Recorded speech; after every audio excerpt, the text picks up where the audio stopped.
It's Nolan. Now, before we get started, make sure y'all hitting that like button. Make sure y'all sharing it on your respective platforms. Let somebody know what we're doing today. Now, let's get into the show.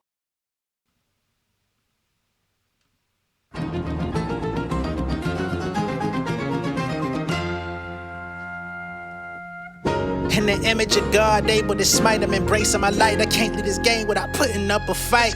These niggas clones, they digging they in the zip file. Shit was way better when Hov poured out the crystal. Nick put the pins down, maybe I should find you a pen pal. 20-year legends with classes, they dropping mid now. I guess the mission accomplished. We were sent to demolish the infinite knowledge. We living in privates, we shipping the product for free, still looking for profit. Somebody tell me how long before this shit get abolished. I sat back and reassessed it. If we ain't got the GPS, then who giving directions? Moving out of order, we paid dues and collections. Chasing after checks, but still skipping the checklist. Screaming gang gang, but bitching up for the detectives. Roddy plain Jane, decapitated your necklace. I done got some placements that never paid with detections. Nothing finna change, so why we talking elections? I'm on their ass. You a killer, then why you been taking photographs? All the line, this shit is making my modem crash. Niggas crying to me, but ain't putting up the cash. Suffering succotash. Don't make me stuff your ass, boy. I had the battle before they said I'm legit. Gigs out of state, I couldn't afford the trip. $100 tape, I started studying nip. Nigga, this a marathon, you better gas up the whip, fucker. What's going on, beautiful people? It's the kid J Nolan here. Welcome back to another episode of Inside the Industry, your number one source for music, entertainment, commentary, and breakdowns. Hope everybody is doing well out there this evening. In this particular video, we're going to be getting into Joe Budden, as he was on his podcast recently and said that he wants to rap. Okay? So basically, 2025, we're seeing some of the vets getting back in shape. They want to get back on the mic, right? We also see kind of a resurgence, new energy for MCing. People kind of galvanizing around MCs ever since really last year when Kendrick showed that a real rapper could go and bust ass with a pop sensation. You know what I'm saying? And then by putting out a successful album, crazy record-setting tour, kind of put people in perspective like, damn, are the real swordsmen of this shit coming back? The real craftsmen? Are we really able to like go in the booth and do what we do and actually have an audience? Because I think a lot of artists have been deterred from showing their true skill set for many years. I've been one of them, right? Even doing this YouTube, you know, doing showcasing my music at the top of these videos, I get so many comments of, bruh, where's this song at? Where's this song at? Where's the new project? Where's the new shit? Don't make me come find you. You know what I'm saying? I be like, damn, I didn't know so many people out there actually gave a fuck about this stuff, right? Because when you're in pursuit of this and you don't have like the team, you don't have like the super crazy label budget, you don't have the management to make X, Y, and Z connect, this shit get tough, man. And it's like, who really cares about the music? Who really cares about not only the music, but the niggas that actually can rap? You know what I'm saying? Because people will trade, or at least in the past, people have traded the TikTok friendly shit or the club friendly shit or the trap shit or the drug shit or the fucking the Lil Uzi new wave, the niggas that came after him, right? So a lot of people who actually felt like they had something to say either quit rapping, found other outlets to express creativity, may have gone on to publish books. Shit, I've done some of all of it. I've published books. I came to YouTube to express my opinion about hip hop and entertainment. You know what I'm saying? Still creating music, lended out my pen to numerous other artists. Created music for television shows, movies, podcasts, game streamers, got original music from me, all for a price, of course. But I'm like, man, I got to find another way because the way I've been trying it ain't been working. So I had to find so many different outlets. But now we see Joe Budden coming back, and I'm curious to see if he's going to take it serious, right? Because he says he's getting the bug. He said if he starts making calls to the producers and stuff like that, it could get interesting. I'm going to pull up the audio, of course, with Joe Budden related content. His team claims the video, so we're just going to play the audio of him voicing this. But I'm very interested to get y'all's opinion if Joe Budden were to put out like a, 8-song EP, 10-song album or something like that. Would you still be interested in hearing him if he could like show that he could still go? Not if he like come back looking rusty, looking like, goddamn, I don't even know. I don't want to throw nobody under the bus. But looking like he fucked up in the game, like, damn, you should have stayed on your white couch. Would you listen to it? Would you be interested in it? It's going to be very interesting to see. I'm sure you do. I want to rap. Uh-oh. I'm sure you do. I'm sure you do. I do. I ain't gonna lie. The only thing that stops me is I don't have the beat packs, so I don't request them. I don't add. But if I ever ask Alchemist or Chad West or one of these niggas I love, what's my man from Seattle I love? Jake Warren. If I just start hitting niggas I love that I know got something, it's gonna make me do something.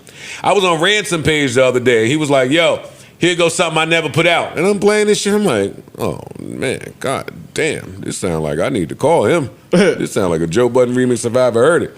And he started DMing, nigga, stop that podcast and shit. You know who you are. You know who you are in your heart, in your soul, nigga. You want to come back to the game. I think do it. Fuck that pod shit. Ransom was super me up. I think you do got the itch, yo. Rory's 38 Special, all them niggas. We back. I'm here for it. That's fire. I'm here for it. Think you can hang with them? Think you still got it? No, I'm not trying to shoot. No, we asked, nigga. Fuck that. Do you think you still got it, nigga? Because these niggas been active at a high clip. How's your breath control? Damn. Ooh, now she playing with you. See. Okay, all right. It's a legit question. That's the other part. To my memory. I want to hear what the verse says. That nigga said he stopped smoking and we just seen him at the Knick game holding a motherfucking cigarette. Boy, shut your stupid lying ass up. What you stop last week after the game? God damn. Sounds like when you stop smoking and breath control. That's one of the reasons I retired. I wanted to go smoke in peace and for real, and like a rocking grandfather chair. Sit there and smoke my Yeah. You need breath control to be around. Oh, what is shit? Huh? Your mind ain't stop. What do you mean? Nigga, you can rap. I think it would take you 3, 4, 5 months to start getting your shit back, but your brain didn't stop. Nigga, you witty, you funny. For me, I'm only talking about for me. I'm not talking about, I'm the only one that can speak from this POV because I'm the only rapper that actually retired. Yeah. I forgot about that part. For me, I heard a Nori verse today. He's on the Master Kill album. Who dropped that album? Nori ain't stopped rapping. Yeah. Nori ain't stopped rapping. The verse is kind of tough too. Fucking Nori. For me, thinking of something in my head and not being able to execute it the way I heard it was a deterrent. Like not having the breath control to do what you hearing in your head and then punching in certain parts, it was like that was demoralizing. And your polyps and shit was fucking you up that time. Then to make some money, you had to tour it. Yeah, and it's true. like, ugh. Nah, let me go. It's a lot of work in it. Let me just go sit at home. Ransom, though, I read that just sit at DM. home and sell 1 million copies from Patreon.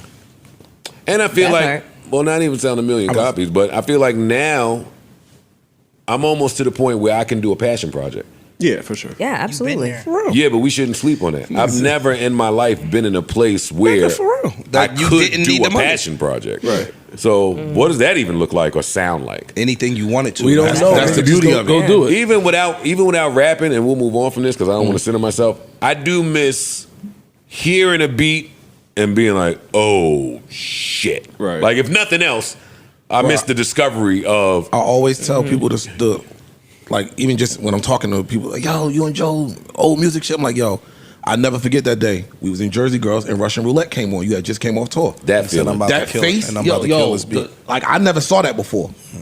This That's nigga was the like, feeling. like you was in a trance. Like, yo, what the fuck is this? Yo, no, we gotta go. I can't believe Rock on play that shit, man. What the fuck is this? Ain't nobody rapping on this. All right, so that's Joe Budden talking about a potential passion project, rap project coming back to the game and dropping it. I think, honestly, it's long overdue. He's been going back and forth with rappers for many years, even after retiring. He did a pretty good job of like staying out of the booth and, you know, not really caving into the temptation. Because once you like, you see every now and then Jordan will still get out there and beat up on the high school kids and hit them with the fadeaway and hit them with the you reach, I teach. But Joe hasn't flirted with this shit at all. Now, of course, if you don't like Joe Budden, if you don't fuck with him, you don't like his politics, you don't like his antics, you don't like his views, of course, you're probably not going to be in line to go listen to his music. And I totally understand that aspect of it as well, right? I think that does affect how you want to support somebody, even if it is like a ceremonious thing. It's like, I don't fuck with you, so it ain't gonna matter. But from a business perspective, I don't know how many people they have signed up on their Patreon over there, but I don't think it should be like Patreon exclusive or anything like that. But maybe you could do like an album bundle that's available on Patreon. You know what I mean? That comes with certain incentives and stuff like that. You could do it that way. But I know he said at one point he thought about dropping a single produced by Just Blaze and dropping it for like $20. I'm like, why didn't you do it? Now, the masses, I don't expect Joe Budden to go platinum. I don't expect him to go gold off of a $20 single. But if you have 10,000, 20,000 people today willing to fucking put the money up, or even if you put it on streaming and they go run that motherfucker up, the clips just off the new record that they dropped yesterday, I think they had over 500,000 streams on Spotify. Now, you may look at that from the perspective of 500,000 streams on Spotify isn't crazy in comparison to like what Kendrick Lamar is doing or what this one is doing or that one. But I don't think that you need to look at it from that lens. The clips being on Rock Nation, independent, not with a major label behind them at all. And Rock Nation distribution company is not even backed by Universal anymore. They've left completely from that umbrella. And they're able to keep people attention, got people listening to it, got people anticipating an album. I think Joe could do the exact same thing. Now, I don't think Joe is going to be outside, right, trying to tour. The Clips are probably going to work their record and go tour. But I don't think you have to. I think you could debut, like, imagine being, and I use this term very loosely. I don't like Funk Flex. But imagine being Funk Flex, being able to drop your own record that you rapped on your motherfucking show on prime time when everybody's listening. And it's your shit. You're not dropping somebody else shit. You're not hyping up nobody else shit. You like, nigga, we back. I'm in the studio, I'm cooking, and you got 40, 50, 60, 80, hundreds of thousands of viewers all experiencing that for the first time. Niggas is gonna want that shit. And if you have it available to where it doesn't have to go through the, you gotta do the 14-day advance or whatever, or you upload it behind the scenes and by the time you play it on your shit, it's out. So when you play it for the first time, niggas like, oh my God, what the fuck is that? And you say, bitch, it's right here. You're going to make money, especially when you own it. You're not going through no Def Jam. If you out of all the contracts, if you left Empire, do it yourself. If you have an audience and you could do it yourself and make the money. Now, the only thing that's going to come with that is paying producers, right?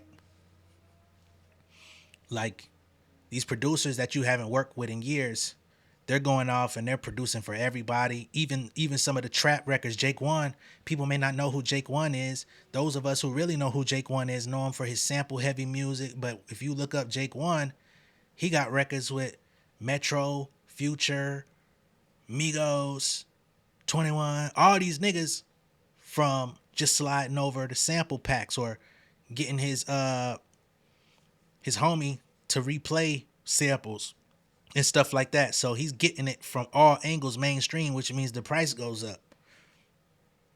So that becomes a task. How many songs you really gonna do? What's the budget for the project, and what's the break even to being in the green margin? But honestly, if the nigga wanted to do 5 joints, I think it'll go crazy, especially owning your own shit and having a fan base of people from when you came out to the fan base from the podcast when it first came out to the people that are still there with the podcast. I mean, you got the whole JBP community on Twitter who can't stop posting about y'all. Y'all are on Spaces all the time promoting your pod. So I think he could make a fucking killing, honestly, especially with Ian behind him with the marketing and shit, because Ian does a lot of stuff behind the scenes. Ian is super fucking connected.